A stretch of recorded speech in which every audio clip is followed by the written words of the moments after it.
यवतमाळ जिल्ह्यातील उमरखेड इथं विद्यार्थी आंदोलनाला पाठिंबा देण्यासाठी वंचित बहुजन आघाडीच्या वतीनं बंदचं आवाहन करण्यात आलं होतं। या बंदला व्यापारी आणि नागरिकांचा चांगला प्रतिसाद मिळाला। माहेश्वरी चौक इथं वंचित बहुजन आघाडीचे जिल्हाध्यक्ष DK दामोदर आणि कार्यकर्त्यांनी शांततेत आंदोलन केलं। यावेळी विद्यार्थ्यांच्या मागण्यांना पाठिंबा देत केंद्र सरकारकडे योग्य निर्णय घेण्याची मागणी करण्यात आली। आंदोलनात सामाजिक कार्यकर्ते, नागरिक आणि पक्षाचे पदाधिकारी सहभागी झाले होते। बंद शांततेत पार पडला। म्हणून इथल्या शांततेच्या मार्गाने होणाऱ्या आंदोलनावर केंद्र शासनाने आणि दिल्ली पोलिसांनी प्रचंड मोठा हल्ला केला। प्रत्येक महिलांचे कपडे फाडले। याच्या विरोधात वंचित बहुजन आघाडीने महाराष्ट्र बंदची हाक दिली। या बंदला संपूर्ण महाराष्ट्रात प्रचंड मोठा प्रतिसाद मिळत आहे। उमरखेड शहरवासियांनी सुद्धा या आंदोलनाला तसाच पाठिंबा द्यावा अशी मी सगळ्यांना जिल्हाध्यक्ष या नात्याने विनंती करतो। आपण आपली दुकाने माहेश्वरी साहेब, आपण आजही आपलं दुकान बंद केलं नाही। आपण एक बहुजनवादी विचाराची लोक आहोत। आपण आपल्या विद्यार्थ्यांच्या पाठीशी उभं राहण्यासाठी आपण आपली दुकाने बंद करावी आपली आपल्या सर्वांना विनंती करतो। आम्ही कोणताही अनुचित प्रकार करण्यासाठी रस्त्यावर आलेलो नाही। आम्ही आपल्याला फक्त विनंती करण्यासाठी आलो। म्हणून आपण आपल्याला आवाहन केल्याच्या नंतर स्वतःहून आपली प्रतिष्ठानं बंद करा अशी आपल्याला पुन्हा विनंती करतो। बंधूजनो, उद्या आपल्या लेकरावर तीच वेळ येणार आहे। प्रचंड मोठी हानी होईल। म्हणून आपण सुद्धा आपली प्रतिष्ठाने बंद करून या ठिकाणी आंदोलनाला सहभागी व्हावं आणि पाठिंबा द्यावा। वंचित बहुजन आघाडीचा, वंचित बहुजन आघाडीचा, वंचित बहुजन आघाडीचा, वंचित बहुजन आघाडीचा, भारतीय बौद्ध महासभेचा, भारतीय बौद्ध महासभेचा। दिल्लीतील जंतर मंतर इथं विद्यार्थ्यांवर झालेल्या कथित लाठीमारीच्या निषेधार्थ माहूर शहरात विद्यार्थी, शेतकरी, युवक आणि सामाजिक संघटनांच्या वतीनं भव्य निषेध मोर्चा काढण्यात आला। या डॉक्टर बाबासाहेब आंबेडकर चौकातून सुरू झालेला हा मोर्चा तहसील कार्यालयावर पोहोचला। आंदोलकांनी विद्यार्थ्यांच्या प्रश्नांवर तातडीनं निर्णय घेण्याची मागणी करत घोषणाबाजी केली। मोर्चानंतर शिष्टमंडळानं तहसीलदारांमार्फत राष्ट्रपती आणि पंतप्रधानांना निवेदन सादर केले। विद्यार्थ्यांच्या लोकशाही अधिकारांचं संरक्षण करावं, शिक्षण क्षेत्रातील प्रश्न सोडवावेत आणि संबंधित प्रकरणाची चौकशी करावी अशा मागण्या निवेदनातून करण्यात आल्या। मोर्चा शांततेत पार पडलाय। यावेळी माहूर पोलिसांनी चोख बंदोबस्त ठेवला होता।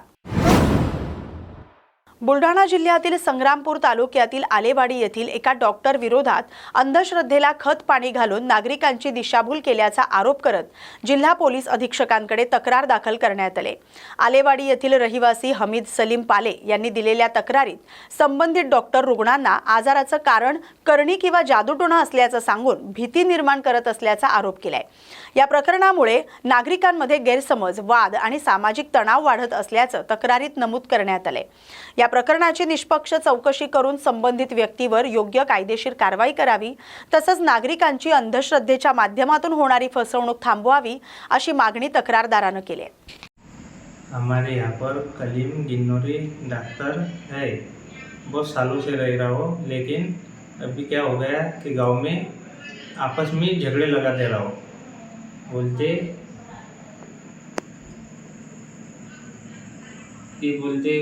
कोई भी बोलते पूरे गांव में झगड़े लगा रहा हो। कैसे बोलते, अब मेरे घर के पास में घर है तो बोलते अब हमारा भी झगड़ा उसने चिपका दिया वहाँ पर। बोलते वहाँ के लड़की का उसने इलाज करे तो बोलते वो लड़की बोल रही है, बोलते मेरे वाले साहब ने वो लड़की को करवाया बोलते कुछ। तो हम गए थे उसके पास में, तो हमने पूछे तो वो बोला, बोलते वो लड़की बोल रही, बोलते कि उसने करवाया बोलते, जैसा मेरे पिताजी ने जैसे वो लड़की को करवाया बोलते। वो हमारे कब्रिस्तान में भी जाता रात में 1-1, 2-2, 1:30, 3-3 बजे क्या करता क्या मालूम। तो हमने देखे उसको 2-3 मरतबा देखे, 2-3 ने बल्कि कभी कभी हफ्ते में 2-3 मरतबा आता हो, लेकिन लगातार चालू रहता। कुछ आता न कुछ कब्रिस्तान में क्या क्या करता बेचारा का, कुछ नींबू काटता, क्या क्या अंडे, क्या क्या कुछ, क्या बांगड़े, क्या कुछ कब्र में डाल देता। हमने उसको रोके तो, लेकिन रोकने के बाद में कभी कभी वो भाग जाता। हम दिखे भी उसको तो भाग जाता। हमने टार्च मारे। कलीम गिन्नौरी डॉक्टर क्या करता मालूम है, वो लोगों को बहुत बहका रहा हो। बोलते तुम्हारे को वो दवाखाने में भी गए बेचारे सुई लेने को, तो वो क्या बोलता तुम्हारे को कुछ करा हुआ है बोलते, लेकिन वो फिर वो बैठते बोलते देखो क्या है, तो बैठने के बाद में वो क्या बोलते उसके हाथ में कुछ नींबू भी देता हो, नींबू भी काटता हो ऐसा। तो फिर वो बाद में क्या करता क्या मालूम, उसका हाथ पकड़ के उसको उसके आँख में कुछ आ जाता हो जैसा जादू टोने से, क्या करता हो क्या मालूम। तो फिर वो डायरेक्ट वहाँ पर घूमती जरा भर जैसा, तो फिर घूमने के बाद में डायरेक्ट नाम बोलती हो कि बोलते मेरे को इसने करा हुआ है, जिसने नहीं भी किया हुआ है वो उसका नाम लेती हो, बोलती इसने करा हुआ है बोलते मेरे को। और फिर और बाद में बोलती मेरे को और इसने भी करा हुआ है बोलते, दूसरे ने करा हुआ है बोलते हो। फिर और डायरेक्ट ऐसा ये रिश्तेदारी में डायरेक्ट झगड़े लगा रहा हो, ये घर में कि दो तीन आदमी के नाम ले रहे हो। ये कलीम गिन्नौरी डॉक्टर क्या बोलते तुम्हारे गांव में 300 करनी होटल वाले हैं बोलते, जादू टोने वाले हैं बोलते 300, बोलते तुम क्या करें उनका इलाज करो बोलते आओ ना मेरे पास में, मैं करता हूँ बोलते उनका इलाज, मेरे को सब मालूम है बोलते क्या करना पड़ता। वो गांव में गए है तुम्हारे, बोलते अपने गांव में गए बोलते हो। फिर सामने वाला कोई बीमार भी रहता बेचारा तो हो जाता, तो उसका इलाज करता हूँ बोलते। अब तुम्हारे को ऐसा कुछ करता बेचारा हो, लेकिन हाथ पकड़ के बोलते क्या बोलता हो लेडीज़ को ज़्यादा करता हो बोलते, लेडीज़ को ऐसा क्या करता क्या मालूम उसके आंख में आ जाता हो। तो वो लेडीज डायरेक्ट बोलती अब घर को गई हो कि डायरेक्ट बोलती मेरे को इसने करा हुआ है। अब देखा अब मेरे घर के पास में घर है, लेकिन वो घर उसने वो भी बोलती अब मेरे को भी इसने करा हुआ है। जैसे जो आदमी को कुछ समझता नहीं वो आदमी को बोलता हो कि बोलते उसने करा हुआ है बोलते, वो लेडीज बोलती वो ऐसा। उमरखेड तालुक्यातील मुळावा इथं शांतीनगर परिसरात पाणी टंचाईची समस्या गंभीर बनली आहे। नागरिकांनी नियमित पाणी पुरवठा करण्याची मागणी केली आहे। 15 दिवसांपासून नळाला पाणी येत नसल्यानं नागरिकांना पिण्याच्या पाण्यासाठी भटकंती करावी लागत असल्याचं स्थानिकांनी सांगितले। ग्रामपंचायतीकडून वेळेवर पाणी पुरवठा होत नसल्यानं नागरिकांमध्ये नाराजी आहे। यासोबतच ग्रामीण रस्त्यांच्या कामाच्या दर्जाबाबतही नागरिकांनी प्रश्न उपस्थित केलेत। प्रशासनानं या समस्यांची दखल घेऊन पाणी पुरवठा सुरळीत करावा आणि मूलभूत सुविधा उपलब्ध करून द्याव्यात अशी मागणी ग्रामस्थांनी केली आहे। नमस्कार, न्यूज मराठी 24/7 मध्ये आपलं स्वागत आहे। आपण आलेले आहोत यवतमाळ जिल्ह्यातील उमरखेड तालुक्यातील मुळावा येथील शांतीनगरमध्ये।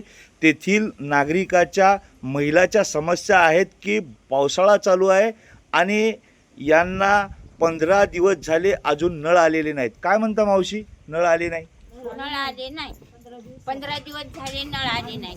बर, काय अडचण आहे? पिण्याचं पाणी नाही आम्हाला, 15 दिवस झाले कसंच पाणी नाही, बाहेरचं नाही प्यायचं नाही। आम्ही विकत पाणी आणलो, विकत पाणी आणायला काय 20-20 रुपये लागतात, किती आणि विकत आणावं। ग्रामपंचायतला सांगितलं का? ग्रामपंचायतला सांगितलं ते म्हणा, ग्रामपंचायत याला सांगितलं, सरपंचाला सांगितलं आज सोडतो उद्या सोडतो म्हणाले, संध्याकाळचं सोडतो म्हणला। संध्याकाळी गेल्या 15 दिवस झाले, 1 घंटा झालाच नाही, आणखी 1 घंट्यानं सोडतो म्हणते सरपंच। आज उद्या म्हणून 1 दिवस पण पाणी झाले नाही। आपल्यासोबत काही कार्यकर्ते आहेत, ते समस्या सांगतील। दादा बोला। मी एक सामाजिक कार्यकर्ता आहे, वार्ड क्रमांक 2 मुळावा म्हणून। आणि पावसाळ्यात जर 15 दिवसाला पाणी येत असेल ते फार दयनीय अवस्था आहे। मुळावा हे उमरखेड तालुक्यातील सर्वात मोठी ग्रामपंचायत आहे आणि इथलं शासन प्रशासन इथले अधिकारी सर्व काम करण्यामध्ये अपयशी ठरत आहे। आज उन्हाळ्यात 15 दिवसाला पाणी येते, पावसाळ्यात बी 15 दिवसाला पाणी येते आणि आज हे बाहेरचा हांडे घेऊन आम्हाला आज मोर्चा काढायची वेळ पडत आहे। तरी आमची एक प्रशासनाला अशी विनंती आहे की योग्य ते कारवाई करून आम्हाला न्याय देण्याचा विचार करावा। न्यूज मराठी 24/7 मध्ये आपलं स्वागत आहे। आपण यवतमाळ जिल्ह्यातील उमरखेड तालुक्यातील मुळावा या गावी आलेले आहोत आणि मुळावा येथे अशी विदारक परिस्थिती आहे की एवढा पावसाळा चालू असताना सुद्धा पिण्याचे पाणी या लोकांना मिळत नाही। 15 दिवस झाले यांना नळ आलेले नाही।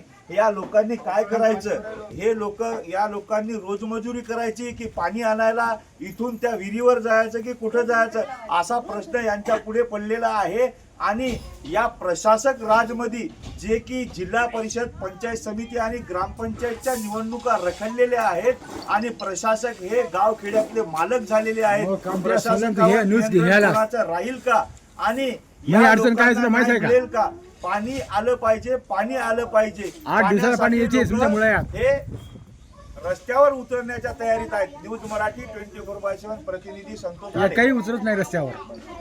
बंद कर. उमरखेड शेंबाळ पिपरी मार्गावरील मुळावा हे परिसरातील प्रमुख बाजारपेठेचं गाव आहे. आजूबाजूच्या अनेक गावांमधील नागरिक आणि विद्यार्थी इथं ये जा करत असतात. विविध ठिकाणी जाण्यासाठी प्रवासी मुळावा बस थांब्यावरून प्रवास करतात. मात्र या बस थांब्यावर सार्वजनिक शौचालयाची सुविधा उपलब्ध नसल्यानं विशेषतः महिला प्रवाशांना मोठ्या अडचणींचा सामना करावा लागतोय असं नागरिकांनी सांगितलंय. याबाबत ग्रामपंचायत प्रशासन तसंच लोकप्रतिनिधींना अनेक वेळा निवेदनं देऊनही अद्याप उपाययोजना झाली नाही अशी नाराजी व्यक्त करण्यात आली. प्रवाशांची गैरसोय लक्षात घेऊन प्रशासनानं मुळावा बस थांब्यावर तातडीनं सार्वजनिक शौचालयाची सुविधा उपलब्ध करून द्यावी अशी मागणी नागरिकांनी केली. या बातमीचा आढावा घेतलाय प्रतिनिधी संतोष आडे यांनी. नमस्कार, न्यूज मराठी 24/7 मध्ये आपलं स्वागत आहे. आपण यवतमाळ जिल्ह्यातील उमरखेड तालुक्यातील मुळावा या गावी आहो. बोला दादा. मी बोलत आहे ज्ञानेश्वर रामजी खिल्लारे, मुळावा येथील रहिवासी असून या मुळावा बसस्टँडवर अहिल्यानगर, संभाजीनगर एवढ्या लांबच्या पल्ल्याच्या गाड्या चालतात आणि इथं लेडीज व बाया माणूस राहते. त्यांना शौचालयाची काही व्यवस्था नाही, कुठे काही नाही. ते शासनानं असं का केलं, काहीतरी याचा विचार करायला पाहिजे.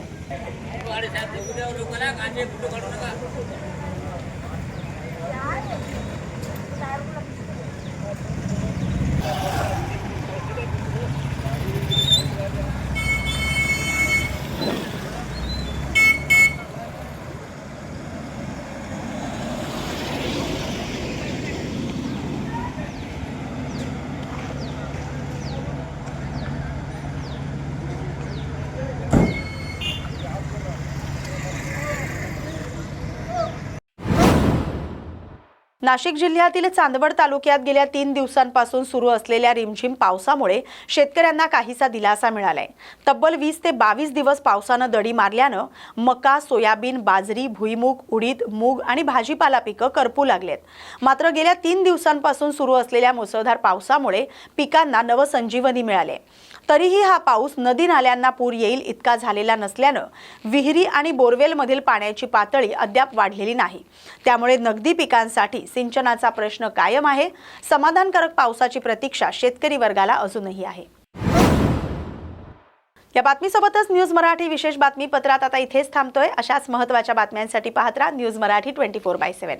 नवा भारत, नवा विचार.